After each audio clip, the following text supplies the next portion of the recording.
Welcome one and all to the DL debate. Thanks so much for tuning in. Now on Highland Radio or back via the podcast. I'll just switch my phones off here. They're clicking away as we get into the start of this show. As I say, this is your weekly roundup here. If you're listening live on Highland, welcome. We're back via the podcast. Later on the show, we're going to hear from Maureen ODonnell. She was covering Termon's defeat to Errigal Ciaran yesterday in the first round of the Ulster Championship. She's going to give us a lowdown in the game where a certain Canavan lady hit 3-8 out of 3-11. It's in the blood. I'll tell you what, that was some performance. Stephen Cassidy here, I don't know if he ever hit 3-8 in this time. He'll maybe update us on that. He's in studio. Former championship winner is going to give us his take on yesterday's county final. John Gildea is coming along on Zoom, and Ryan Ferry of the Donegal News, the man of knowledge himself, is going to give us his opinions. Now, Naomh Conaill, they're in seventh heaven. I don't know if anyone's listening now. They're probably out partying around Glenties and Fintown, and good luck to them. Listen, very, very well-deserved victory. Big victory yesterday up on our site. We have interviews from Martin Regan, man of the match, Ethan O'Donnell, Captain Alton Doherty. We might even get to play them later. We'll see how the show goes. But the reason I'm saying that's a possibility is I'm fascinated to get the opinions of the lads here. Before we get into that, lads, just from the weekend there, we had a couple of final ones in the Junior A final. Robert Emmett's narrowest of defeats to their neighbours in Convoy, 1-8 to 12 points. Well done to St Mary's. And Pettigo Senior C champions beating McCool's by a single point as well. Tight games indeed. In the junior final, we've had an objection by Mayville to 16 players being on the pitch. We're going to touch on that later on the show. I'll talk to Ryan, myself and Ryan Ferry, of course. We're at that game. Just before we get into it, lads, I had a wee call from a man called Elvis, Kieran Keaveney. He was asking about you, Cass, from your former New York days. Of course, a big backer of mine. We have the charity ball coming up, and Kieran's a great man in your corner for that, along with, of course, Kieran Brogan, Terry McNiff. You've Kieran O'Donnell backing us up, that Aidan Cannon, Alan Foley and the backroom team, friends. If I don't want to leave anybody out now, Al McCavan has come in. Cass, you obviously help out with your cocktail experience. But yeah, listen, Kieran was just on. He was asking for you, and of course, good memories from New York. Yeah, good lad, Ciaran. He was a good boy. Good footballer. They'd be not a bad footballer too. Yeah. He was our tough number 11, old style. You know what was good was having a Roscommon man playing for us out there for Donegal. When I played out there with Donegal, New York, he was our number 11. Yeah. Great player. Good footballer now. And then when we come back with the New York squad in 99 to play in the Connacht Championship, Ciaran and myself were on the squad. So, good fella. Yeah. You need to tell him I said hello. Yeah. Well, listen, be listening in, Ciaran. That's a shout out to you. Always listening in New York. Great to see it. We have people listening all over the world. Stephen, I'm going to stay with you because it was double hit yesterday. The club was going up in both finals. But I have to say, of course, congratulations to Eru, of course, of their couple of interviews from the lads. Brian Gillespie, their manager, there up on the site as well. And your bro Kevin, his last day in the green and white, and he almost pulled off a goal at the end. That wee chance, Stephen. And listen, Gaoth were going in as favourites to the game, but it got the day off to a bad start. Yeah, you know what, Kevin, when he's in the square, he'll always offer you something. But you know what, Brendan, it's probably anyone that asked me about the games this week, I really fancied their chances in the reserves. Very good reserve squad. I think they froze a bit. They couldn't hold the ball. They were being dispossessed quite easily. It was strange, really strange, because a lot of those boys have good experience, and I would say 3 or 4 of them should have been the senior squad. So it's really, I think that was a hard one to take and a bad start. I think when you have 2 teams in the final, I think if you won the first one, it gets a bit of a lift. You know, and it does lift the crowd. It lifts, the senior boys coming out. They get the high five off the lads. They get to not talk, but they meet each other. And, the vibes there, there's a wee bit of a buzz going, but it was a bad start. It was a very, very bad day in the end. Yeah, there was a great colour up there, Ryan. We mentioned it there, the day, we're blessed with the day. You look at Damien Webber, he was given man of the match, has 1-1 in the second half. That goal and the point straight after it, that was the difference ultimately in the end. Yeah, and it was a cracking goal, to be fair to him. He played really well, and I think he got man of the match in the game, and well deserved. And yeah, in fairness to Rua, I happened to be passing by the by the Donegal GA Centre on Friday night, and I seen Rua out training, and there was a lot of bodies there, and they did very, very well, because as Stephen was saying, you would have fancied Gaoth with some of the names they had in their team sheet, but Rua have put in a lot of work with their second team, and there's definitely some of those players that showed great pace and dynamic play, and I would say it mightn't be too long before some of them make the step up. Yeah, that was the thing, I suppose, that what Brian was saying, the manager, after Brian Gillespie, on about the progression of the team. We are in a club on the way up. Certainly, Ryan, you look at their performances in senior. They're trying to get things right. They've won the reserve. So listen, fair play to them again. I'd say there's a big party down in Shamtown there. Cass, listen, win or lose, the Gaoth boys always have a bit of crack. I met a few of them after now, but Cass, outside of that, we always still have to have we have to always have a look at things in that type of manner. But certainly from the get go yesterday, Cass, it really looked like you had a secure, polished Naomh Conaill team, causing all sorts of problems from your lads. And right from the start, the lead that they opened up, the way they attacked your kick out and that, there was a real fear that this isn't going to be our day. They do the homework very well, Brendan. You could tell they worked on it. I think they really pressured young Dahi Roberts, and they pushed up, and they just choked Gaoth really from the off. I think when they won the throw in and Thompson drives like that, you seen that there was something different about them. I definitely think there was something different about them. They had a different plan. Usually we always joke about it. There's a blanket defence. They sit in. They didn't sit in yesterday, but I think, Brendan, there was a massive difference in the fitness of both teams. I think, did you see the warm up? You see the intensity? Naomh Conaill warmed up. I just knew right away. I said, there's something not right here. I just felt it. Also, the fitness and the conditioning, they're a different level to me. I have to say it. And Cass, where is that coming from? You look at you're just a few years off your last title. The famous Ulster, and of course the final of the trilogy the following year. That's 2019. So in that time, I know personnel and different things, and there's been immigration, but I mean, what you're talking about is different. You're on about fitness and strength and that. Is that just the continuity of Naomh Conaill, or what's happened to Gaoth that they haven't kept pace with it? If you look at the team there with Michael, who's gone to London now. Michael was given a good hand there with Mervyn. He had that the following year, the trilogy, and then it changes. The management changes. A lot of players go. There's a bit of a joke now at the minute. What's the immigration in Glenties? How far did they go? Is it McCool Park and back? Because they don't seem to leave. And there's a lot of our Gaoth boys had a bit of a, what we call it, a kind of summer siesta. There's 5 or 6 of them away for 7 weeks. I don't know if you know that. Yeah. I think with Gary McFadden away, Kieran Gillespie, Niall Friel, big players, just wanted a bit of a break, enjoy a bit of life. And listen, that's good. And one guy said to me a few weeks ago, I told him a story, what I heard about Glenties in the preparation, and he said, they can't have any fun in their life, Stephen. I said, guys, their fun is going up those steps and going back at it year after year and winning. That's their fun to be. It's okay going to pubs and going away for weekends and going away for a couple of weeks in the summer. Yeah, life's good. You want to go up the steps? You have to put it in. Ryan, it's very interesting. We've talked about this before, the balance between, young boys enjoying their life and the way the season's set up that you can go away now. And I know it was a big bugbear at St. Eunan's this year. The players went away, Main went away.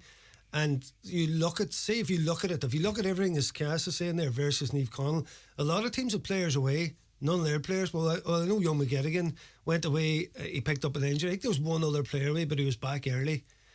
Right, so there's that buy-in as well on top of everything else that means that when you get to crunch times of the season, you have a very formidable force that's all been in the from winter time training together and bonded together. Yeah, and that I asked Ronan McNeilis about that at the press conference and the lead up, Brendan, and he admitted that it was chaos in June and July. With so many players away and not easy to keep the show on the road. And in fairness, they did well in the championship to get as far as they did. That men dropping in and out. Cian Mulligan was away, Darragh Boyle was away, and then he came back, and they seemed to gather a bit of momentum. But and I agree with both of you. It's about trying to find that life balance, about really pushing with your sport and maybe seeing a bit of the world and doing things that you want to do.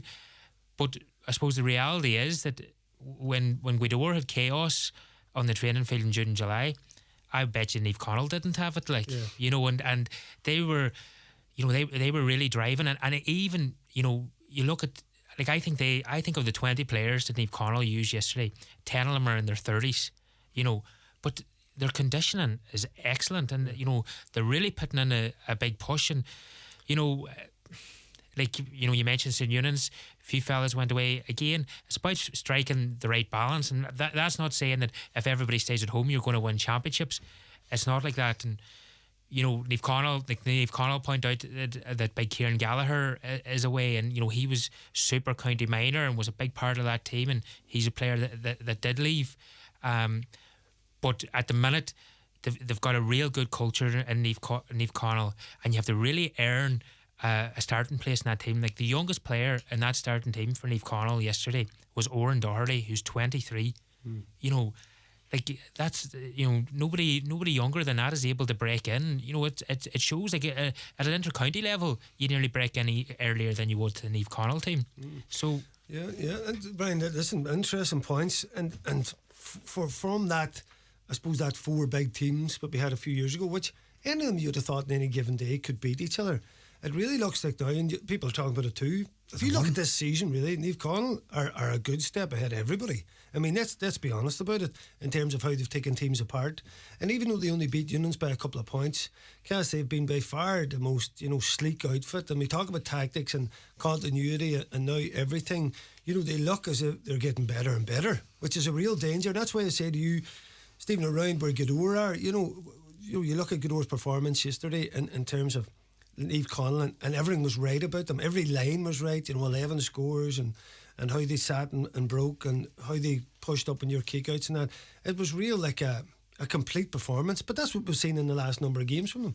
Well, to be honest, I think the last couple of games have started bad, or they've had little spells where they've maybe fallen out the game. It clicked. Very seldom that happens to be that it clicks. Everything clicks. And from, I think, 110, 6 forwards scored 110. When we see that again in the county final, all your forwards score and they contribute 110, phenomenal. And listen, it's out of the hard work they do. It's how they work for each other. It's how they put in the effort. I think the team that won 3 in a row, the Eunice team, probably the best team I'd seen, that's gone now. This Naomh Conaill team's the best club team I've seen. No, I don't agree with you. Ryan, listen, we'll get off that subject before we get a row going here between me and Cass. But listen, I think it's a different football now. Yes, the tactics now, I think you have to nearly park, and it's the same with county football. And you have the before the blanket defence and the fitness levels, which we've just touched on there. You have football before that, and then you have after it. And I even think that football was still in that phase. If you look at it now, everybody's playing their own version of it. But key to that there is the tactics, the fitness, the strength, the setup. Everything has to be in the row. It's getting more and more like you'd see a county team, and that's, if you look at Naomh Conaill, they're very much like a county team in terms of all those things that I mentioned. Yeah, and there's one other element of that, and that is football intelligence, and they have that in abundance. Like, you're looking at, you know, John O'Malley and Brendan McDyer. You know, they're not lightning quick corner forwards, but they very, very rarely pick the wrong pass. Look at the ball inside from Brendan McDyer to Ethan O'Donnell for the Charlie McGuinness goal. Like, you know, it just opens the whole thing up. And they've so many players like that. Anthony Thompson, Kieran Thompson, Ethan O'Donnell, the Dohertys, Jack McKelvey's very like their decision making. You know, when to shoot, when to lay it off to the man in the better position, when to press in on somebody to set a trap.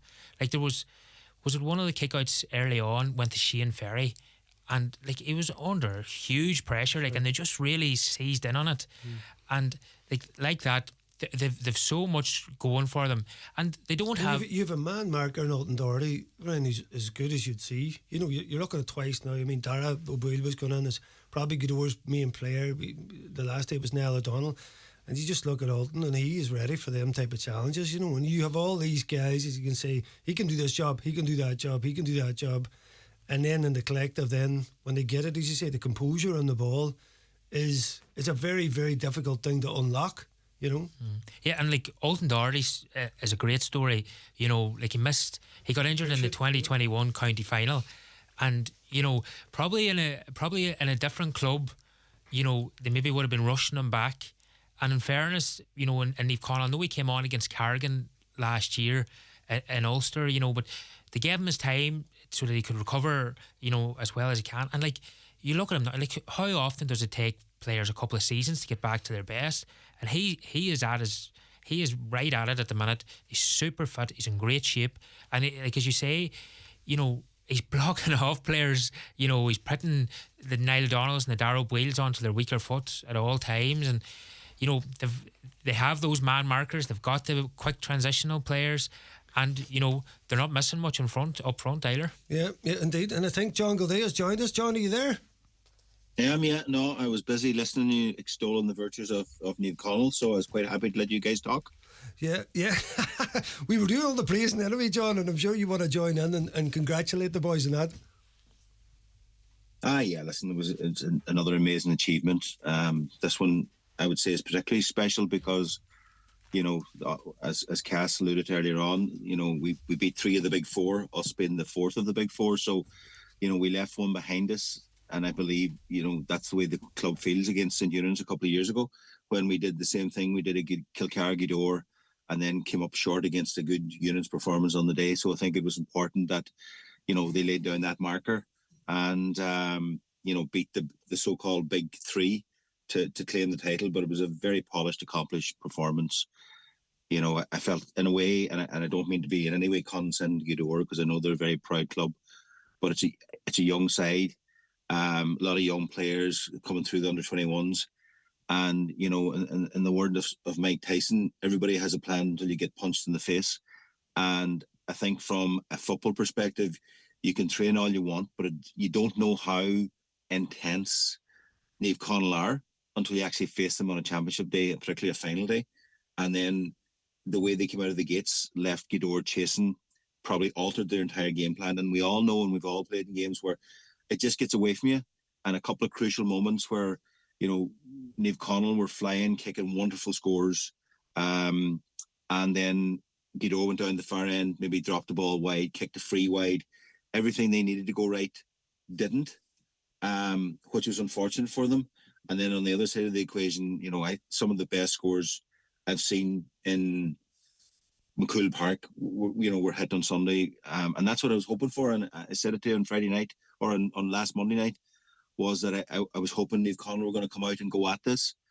And as I said to you before, I think they're up until this point, and now what will happen is the pendulum will swing the other way, and there'll be platitudes everywhere. But I think that they're a very underrated football team. And Ryan again mentioned it, their football intelligence. Everyone from goalkeeper, the goalkeeper ran 70 yards at one stage, McGrath, which always causes me great anxiety, but no bother to him, right up to corner forward, right on to the guys that come on, are all superb ball players, comfortable on the ball, are able to work within the system, but then play off the cuff when it's called for, and then backed up that with immense physicality, speed, and power. And you know, it was the best Naomh Conaill performance I've probably seen since the Gweedore trilogy. I think they really came out and they really went at it, and unfortunately, you know, things didn't go right for Gweedore on the day. Yeah. And John, I have to ask you, you know, Cass mentioned about going up the steps is where the joy's at. I was watching them bouncing about in the trailer there in Glendea's Main Street. There was a lot happening there as well, Cass, let me tell you. John, I want to take you up on something there. And it's a big thing, and we've talked about this so often, right? About tactics, right? About negative blanket defence, right? Now, here's where I'm coming from. That I'm interviewing the boys after the game yesterday, and I was quite, you know, enthused by it because of how they went after the game. Now, and that's what I'm getting at. And people might think, oh, because the neutrals will be coming to me about how the game is played and this and that. I'm much more afraid of that Naomh Conaill team, if I'm speaking from a Eunan's perspective, than the one that played St. Eunan's. Because I'll give you a scenario now. Naomh Conaill completely bossed that game. If Shane O'Donnell had to put that ball properly high into the box, someone could have fisted it. Eunan's could have stole that game from a game Naomh Conaill completely bossed. So my thought is that's why for years I was thinking that element to be seen yesterday, I think Naomh Conaill can basically do that to anybody. Now, I know going into the Ulster is different, you're going to protect. But, John, do you not think if they played pretty much... all right, we keep talking about Patton's kickouts, but do you not think they could have played a lot like they played against Gweedore? They could have did that to St. Eunan's? Yeah, Listen, they played a lot like that this year. They were much more open and out there this year. Like if you look at the Kilcara performance again, they really pushed on. They went at it. Well, St. Eunan's are a unique conundrum in the sense that Patton is such a valuable weapon. But like I would flip it around a bit now in the sense that is it very much that the Glenties are dictating that negative type strategy against St. Eunan's, or is it the very fact that St. Eunan's to a certain extent are dictating it as well, in the sense that they're keeping the ball, rotating the ball, and it's kind of 6 of one, half a dozen the other. And ultimately, what has happened in the last couple of years, Naomh Conaill have done it better. But I don't know. I'm hoping that this game and this season will dispel this, attitude of Naomh Conaill just play this blanket defence and don't do anything else. And again, I said it last Monday. They use their defence as a launching pad, and then they go at it, and their transitional play and speed of transitional play is exceptional. So if other teams will come out and play, Naomh Conaill are more than willing to come out and play as they've shown. And the other thing is, if you look at the St. Eunan's Arua game in the quarter final, and Naomh Conaill, I can assure you, weren't involved in that in any way, shape, or form, and that was dire stuff. So I think maybe sometimes we over-egg the pudding and say, well, Naomh Conaill, and they dictate this and dictate that. Naomh Conaill have proven that they will play what's in front of them. And Gaoth were never going to play the way that St. Eunan's were going to play. And just like Kilcara don't necessarily play that way either. So it's an interesting one, but I do think that they've proven that whatever's in front of them, whatever style of play is in front of them, they have enough intelligence and enough quality in the team that they're able to adapt. And, as I said before, the system overshadows the quality of player that's available in Naomh Conaill right now. There's any one of those 6 or 7 of those players are county players. And in any club, if you have that level of depth and you have a wave of young lads coming through there, and you've seen someone coming on yesterday, young Caleb McGill came on and kicked a wonderful score. So, Regan has adapted. He's changed. They adapt and move the goalposts every year, and that makes them a difficult proposition to play against, and long may it continue. Yeah, indeed, John, you're right. And we have to say again, Martin Regan, absolutely phenomenal stuff. He's put in such a time there in Naomh Conaill, and as I said at the start, they are in 7th heaven, 7 final in a row, 7 championship won, and indeed they'll be having a great night down around Glenties and Fintown. We're going to take up some more talking points on the game, including of course Naomh Conaill's foray into Ulster now against Gaoth, the Cavan champions. We'll be back after this break. The DL Debate with Sister Saras Letterkenny, serving food you'll love till 9 p.m. daily in Saras Kitchen. And there's free admission entertainment every weekend. McCullough Jewellers in Letterkenny are synonymous with fine jewellery, quality watches and giftware. With stores at Main Street Letterkenny and the Letterkenny Shopping Centre, or online at ormccullough.com. You can choose from their quality product range in a relaxed atmosphere, and their sales staff will be happy to help you make the right choice, whatever the occasion. McCullough Jewellers, making moments magical for generations. There is a word, a small word of great power. We add it to other words, to mentor, to scholar, to leader, to captain and guardian. It lives with friend and belongs with comrade. And most of all, it fits naturally with kin. A word that describes a whole world. That word is ship. Be more. Join the Irish Naval Service at navy.ie. How would you like to go on the holiday of a lifetime? Then why not join us for the Highland Radio Hoolie in sunny Salou? Spend 7 nights in the sun with some of Ireland's top entertainers, including Robert Mazzell, Jim Devine, Margot, Claudia Buckley, and many more, with live music all day, every day. Staying in the beautiful 4-star Sol Costa Jurata Hotel, this is a trip not to be missed. Book now by calling Country Music Tours on 074 9119 955 or email info@countrymusictours.ie. We'll see you in sunny Salou. The DL Debate with Sister Saras Letterkenny, serving food you'll love till 9 p.m. daily in Saras Kitchen. And there's free admission entertainment every weekend.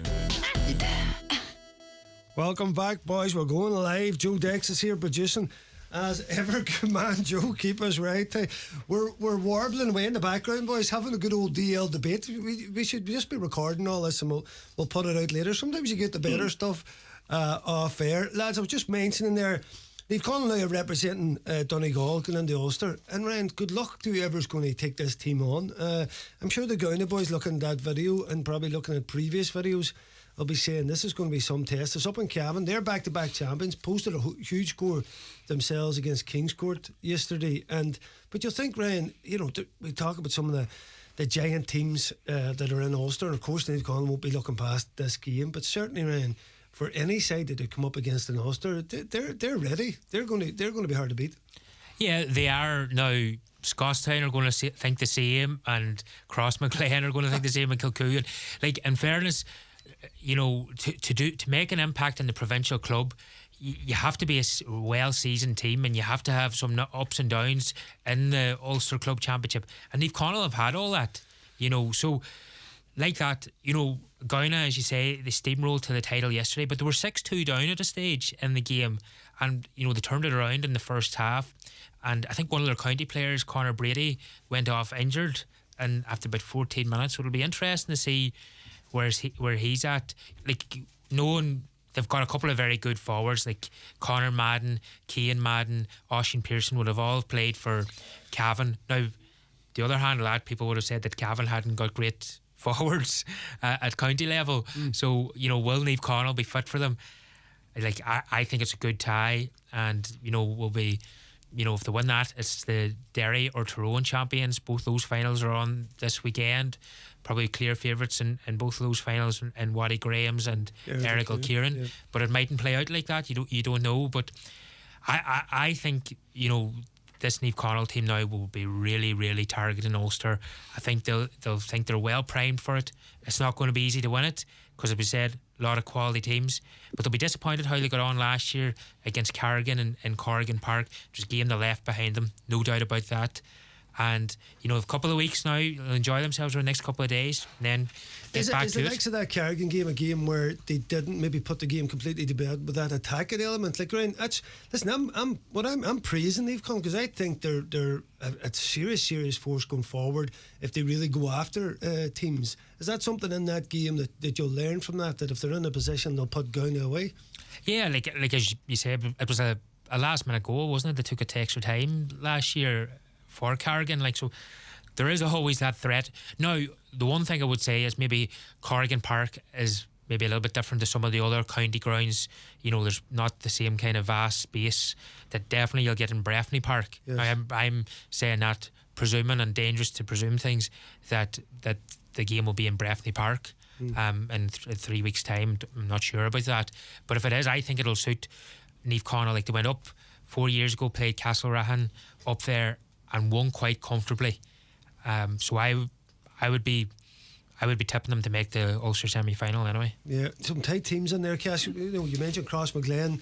I was chatting to Aaron Kiernan, going back to what we talked about at the start of the show, that he read the riot act of the Cross boys, because from his time he was talking about commitment. It was just totally here, and boys were, I'm away this weekend, and he was like, boys, that's not happening. Either we're all in or we're not. And your own forays going into Ulster, and we're talking about football from times gone past, Cass. Gildea, up in that time you were on about Michael Boyle and that, not set up properly. That's the difference now. Naomh Conaill are, they'll be ready for any challenge. They'll have the homework done. I have a funny feeling, Davy, and I know none of them will admit this, Martin Regan especially. I think they've been aiming for this. I think that hurt last year. I watched the game on television. They left it behind twice, Ryan. Extra time, they went up, and then they sat back and let Carrigan hold the ball, and I think it was a kind of Hail Mary outside the boot. Yeah. Was it from the full back? Was it corner back? Yeah. And it landed a great score, 2 good penalties, and then that's a pure lottery, Davy. I honestly think they're planning for this. I think they're planning, and I think the way they can change their game now, I think they've adapted to this, and I think they're thinking, now, let's go in. If they have to use the blanket against Kilcoo, if they get through in Breffni, which I think they will. Honestly, I think they do. I don't know much about Gaoth. You have them going all the way to the Ulster final. Well, Davy, that's one that we've got hanging over them. They can't, I know they're in 7 finals. Here we go. There's one we've got, and they have to come up and take that, mantle. There's not many people alive you don't have that over now. That's from 1975 up at the U's. John, your thoughts on your club going into Ulster? Have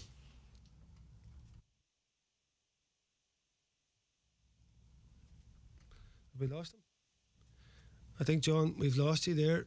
Maybe he's headed for Glendeas to jump. The Leos are one of them. Listen, good luck to him. I think we just lost John there. Listen, always great to chat to John. And Cass, just on that there, you know, the way sides is set up now, and some of the teams is in Ulster, they have the experience.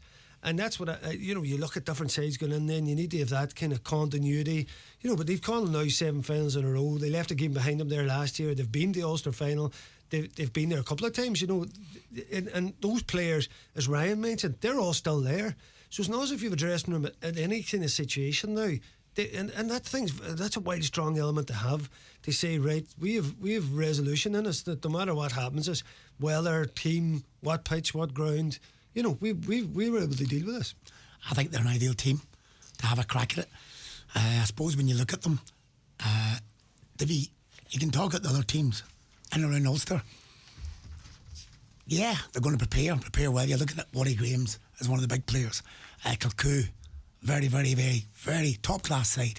Kilcoo actually were down with us, doing a bit of work down in Gaoth and looking for a bit of info that time in the Glenties thing. And yeah. I don't think they got too much of us, but listen, I think this is their chance this year. This is their big year.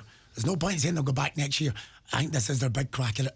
Let's see how it goes. I think they've got a good one. I know it's away down in Breffni. I heard Regan saying that they'll try and make it a home match. They'll bring a big support, which they always do.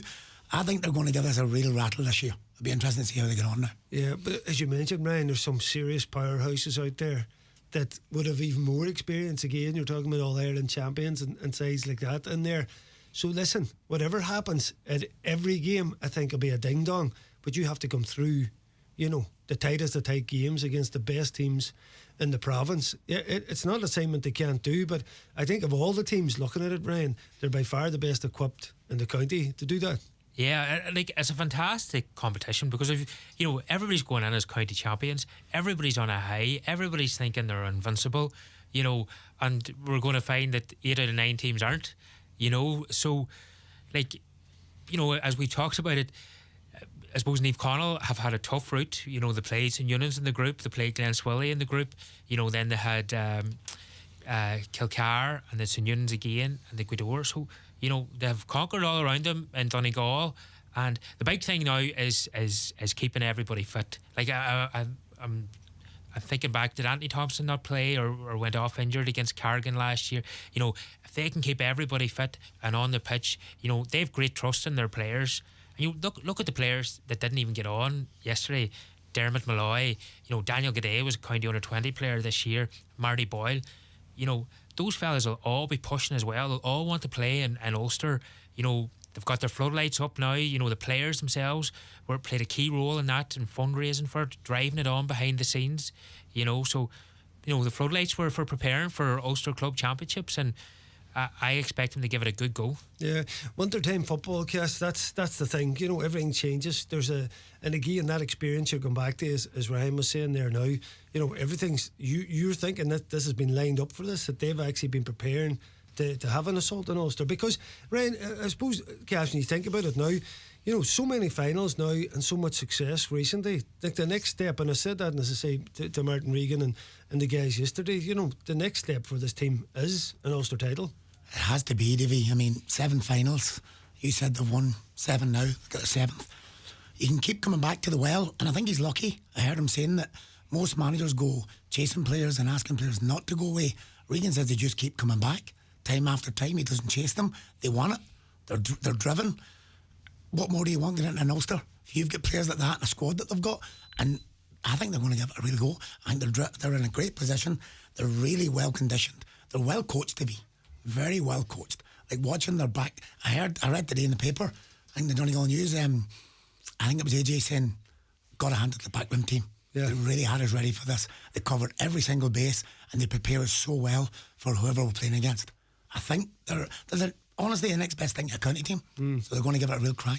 That's it. And someone who did give it a crack there and come up short is Moville around the junior championship. We've seen them an objection launch. Myself were covering the game, Ryan, and whenever we see things, I guess, you know, I was thinking, you look at what Naras have put on to win this title and you think, right, you get across the line and then the objection coming on. I'm not taking any away from Moville, rules are rules, but that always gives you a wee bit of a feeling in the pit of your stomach, you know, a technicality, you know, a player was on the pitch for a certain amount of time, there was an injury, You know, so there's an objection in, Ryan, and it'll be with the CCC in terms of what's the next move, but the objection is in. Yeah, the objection is in, and as you say, it's not the way, you know, anything would want to play out. And you know, we were at the game, we were commentating on the game. You know, great commentary, by the way, by yourself, I must say.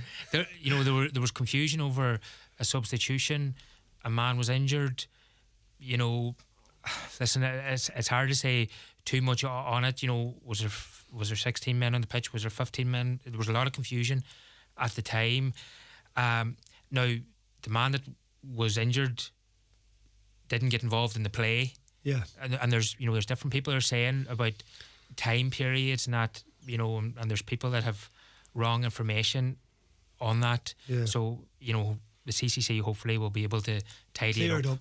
Clear it up. That's right. I mean, we've seen it with Kilmacud and Glen last year. There was a replay actually warranted, and then Glen pulled out of that because of that type of thing, Ryan. I don't think that, but you know, technicalities are very strange ones, unless it is a massive bearing.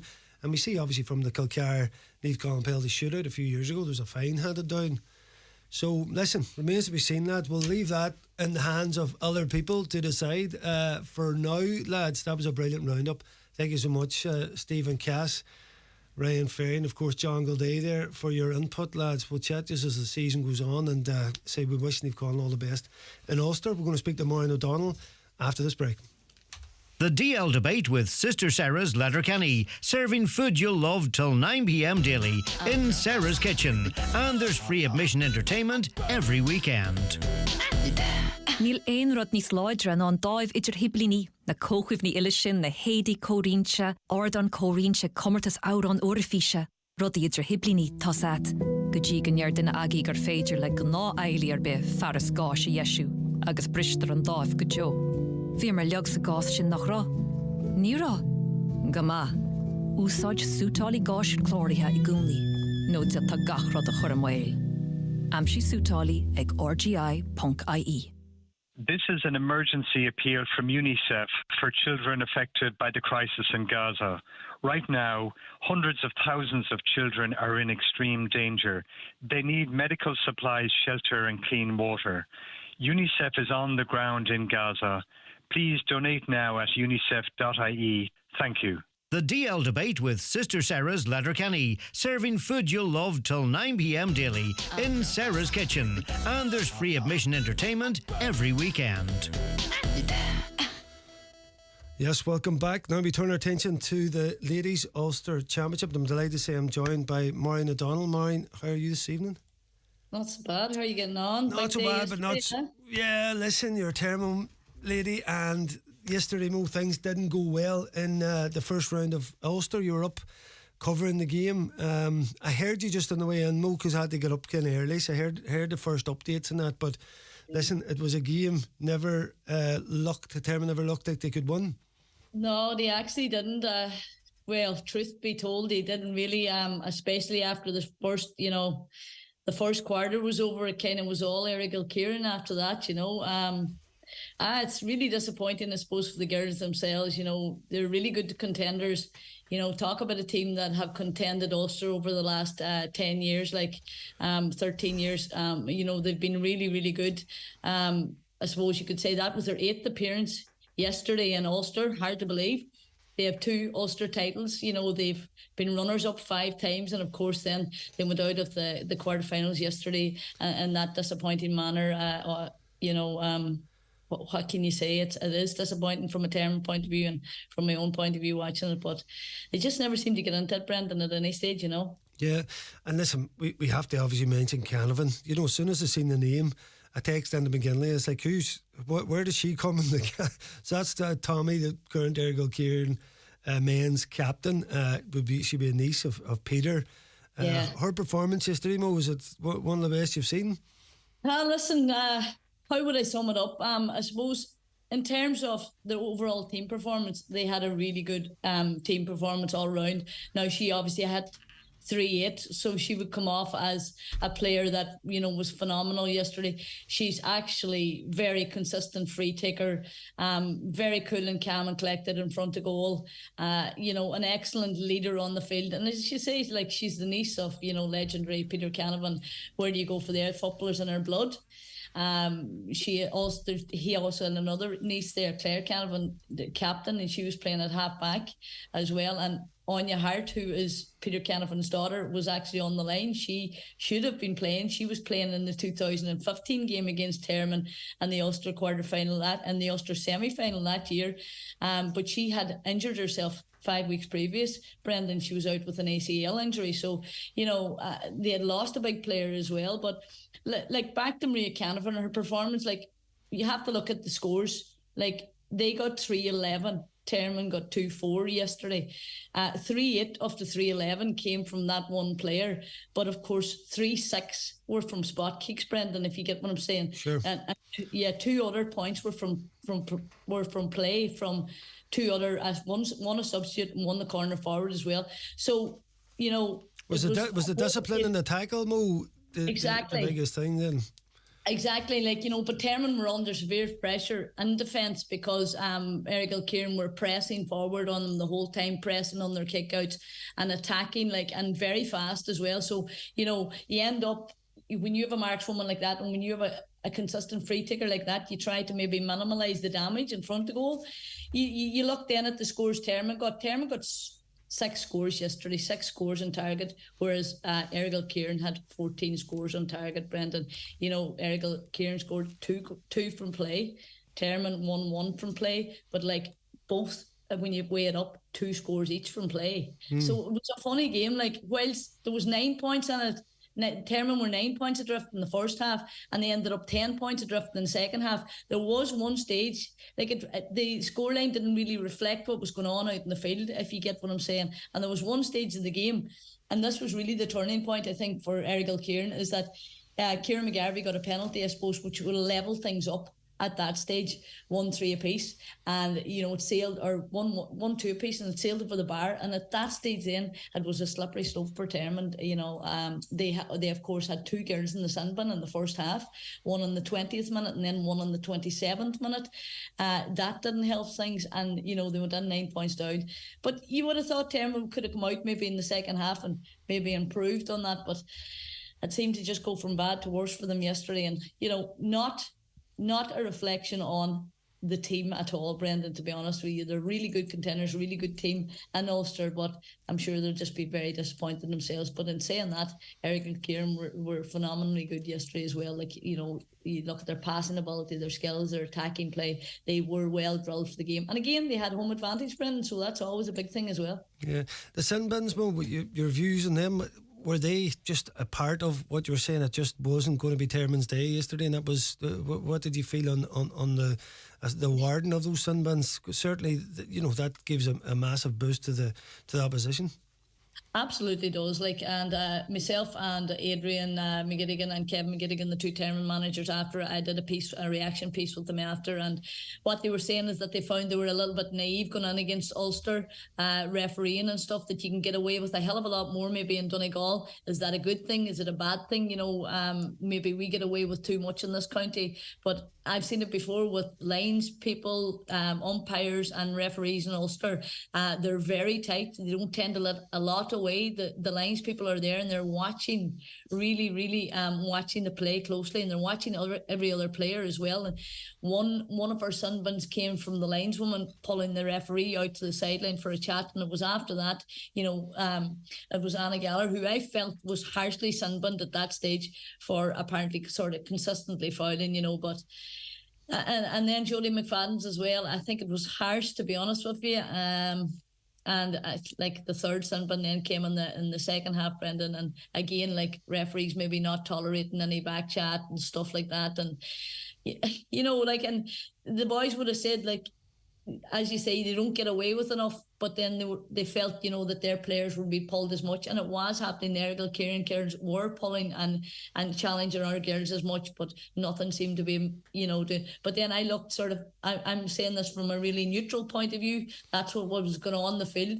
In every game, you're going to have that. But when you have a game where there's 3 sunburns and 5 penalties, I don't know, the referee, probably just maybe wasn't on his game yesterday as well. So there was a few controversial decisions as well. So that's the way it goes. That's football for you, Brendan. On any given day you go out, it's hard to know how it's going to go, but you really do have to be disciplined as players when you go into Ulster football, because you won't get away with very much at all. And listen, it's not as if Termon need a learning process, or is this a newish team, do you feel, it's building? Because you're on about so many Ulster final and the 2 champions that you won in the other finals as well.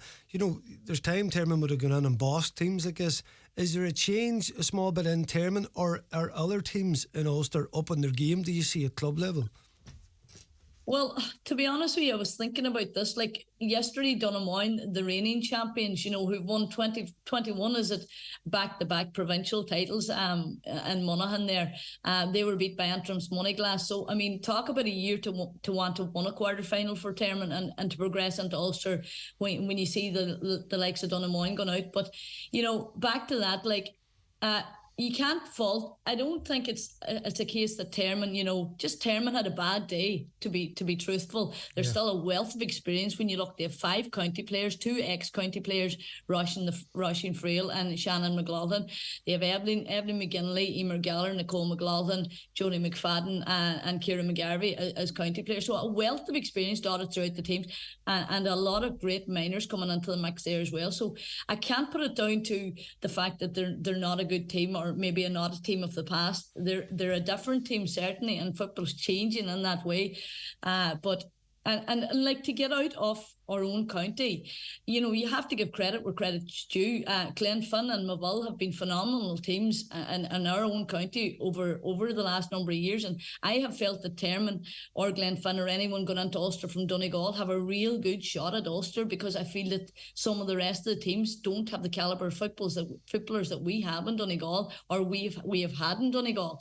We have lost the likes of Yvonne and the likes of Karen. Don't know what's going to happen Karen this year, whether she'll play or not. Geraldine McLaughlin's gone, so we're losing players. We're losing those and more experienced players, but we're also looking to a new generation of footballers coming up, and football will change. But no, I don't think I could say that it's down to the fact that maybe there's a lack, or there's a different team, or it's a less experienced team.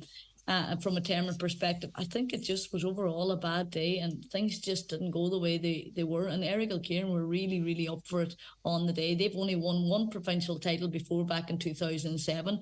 They have a couple of minor titles under their belt now, and they're going very, very well as a team.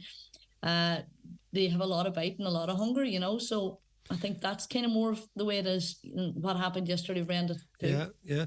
Listen, a lot of things happening at Errigal there. As I say, their men look like they're going to win another title as well. A lot of good things happening in the club. But I suppose on top of that as well, Donegal, as an overview, you mentioned those teams that have dominated. There seems to be a few sides on the way up now, particularly like what's happening out in Dunlow, and St Union seem to be getting a bit better.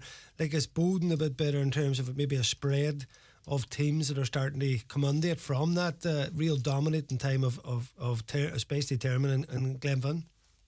Yeah, well, you hit the nail on the head there. Like, there is a bigger spread of teams now than there was a number of years ago, where you see one team reaching the top and staying at the top for a long time. And it may have looked like that over the last number of years, where you've ended up with Glenfin and probably Termon and championship finals.